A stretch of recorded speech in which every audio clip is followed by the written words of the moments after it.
Hello, my name is Julie O'Brien and I am a Fáilte Ireland trainer. Today, I am delighted to update you on how to follow up with international buyers post-attendance at the Meitheal 2020 event. Please note that this is the final video in a series of 4 videos. Now, let's take a look at the art of following up with buyers. In order to maximise conversion opportunities from buyer meetings at Meitheal, it is essential to follow up post-Meitheal. The reality is that converting business requires a lot of effort. As this chart from the National Sales Executive Association states, it can take many individual connections and communications with a prospective client before a conversion is achieved. This is where following up plays a crucial role. Let's take a look at how best to follow up according to the following headings. Number 1, knowing when and how to follow up. Number 2, understanding yes, no, or maybe buyer opportunities. Number 3, deciding the right route via which to reach the buyer.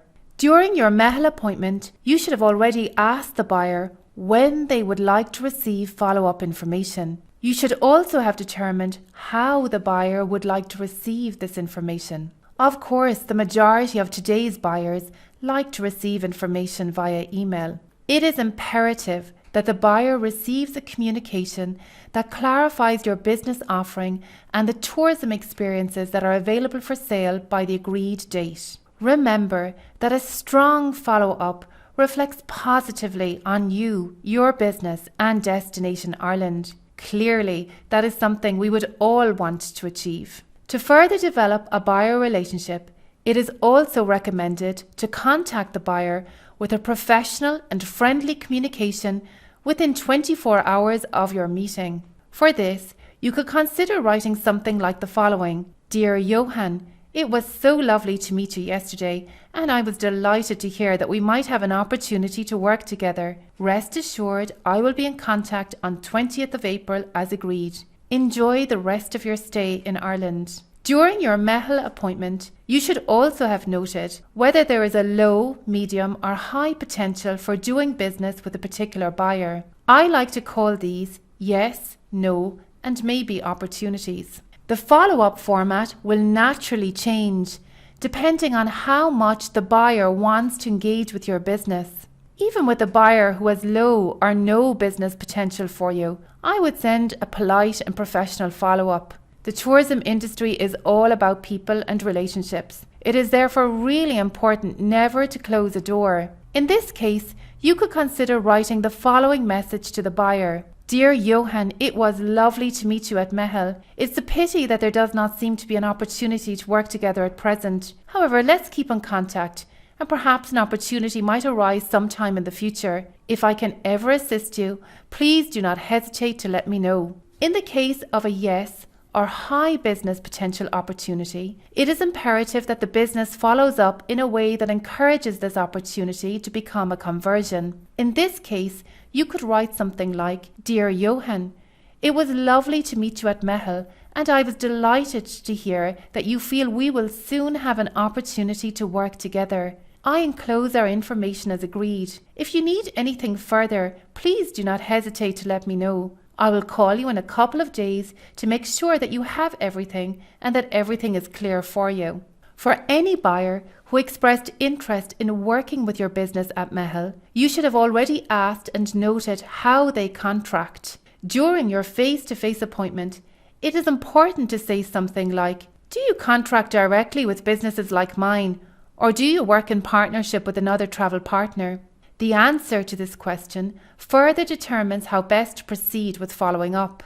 If the buyer contracts directly, then the Irish industry member needs to send their information to that buyer. If the buyer wishes to move to contract, the business must then also arrange to create a rate agreement and terms and conditions with this buyer.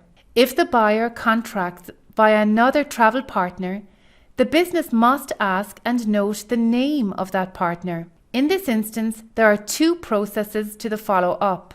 Firstly, the global buyer receives the business information with public prices noted for any experiences. The named travel partner, who is thereby responsible for the contract, should receive Number 1, your business information, including public pricing for all of your experiences. The travel trade rate agreement, noting the discounted buyer rates. Finally, they should receive the terms and conditions. Now let's take a look at the key pieces of information required for follow-up. These include the business information, the rate agreement, and the terms and conditions. For your business information, simple, well laid out, clear information is required. Ideally, this should include the destination experience brand, contact information, business title, business proposition, business offering description, strong visuals, an itemized list of tourism experiences noting exactly what your business is selling, public pricing, and some key parameters such as the duration of your experiences or the minimum and maximum numbers that might apply to each experience. Here, you can see an example of business information that is clearly laid out by a Dublin cookery school called Cook's Academy. On this slide, you can see how this business has clearly categorized what it has available for sale into core and premium experiences. This kind of layout really does help clarify what is available to the buyer and which experiences represent the right match for a buyer's diverse clientele. Once a business moves to contracting with a buyer, it will need to understand how to create a rate agreement. This agreement notes the special discounted trade rates that are available to a travel buyer. For accommodation providers, a sample rate agreement is available on the noted link via the Fáilte Ireland website. This slide provides a link on how to build the rate agreement needed for attractions and activities. The next step is to fully understand the key terms and conditions that arise when engaging with buyers. Here you can see important links for accommodation providers and activities and attractions where key terms and conditions are highlighted on the Fáilte Ireland website. So now let's take a look at getting leads via the Meitheal appointment system. Each Irish industry member receives a username and password for logging into the Meitheal appointment system.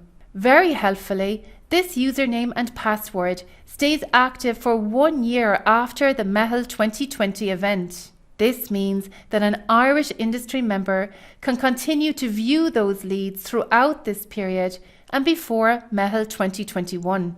On a final note, I would like to highlight the importance of the Meitheal survey. Be aware that the national tourism bodies survey buyers to assess their feedback and experience of the Meitheal 2020 event. So please make sure and put your best foot forward, because success at this event is crucially important not only for your business but also for the whole of Destination Ireland. Thank you for watching, and please do have a look at the remaining videos in this series. These include how to prepare for Meitheal, how to use the Meitheal appointment system, and how to pitch and network at Meitheal. Wishing you the very best of luck at Meitheal 2020.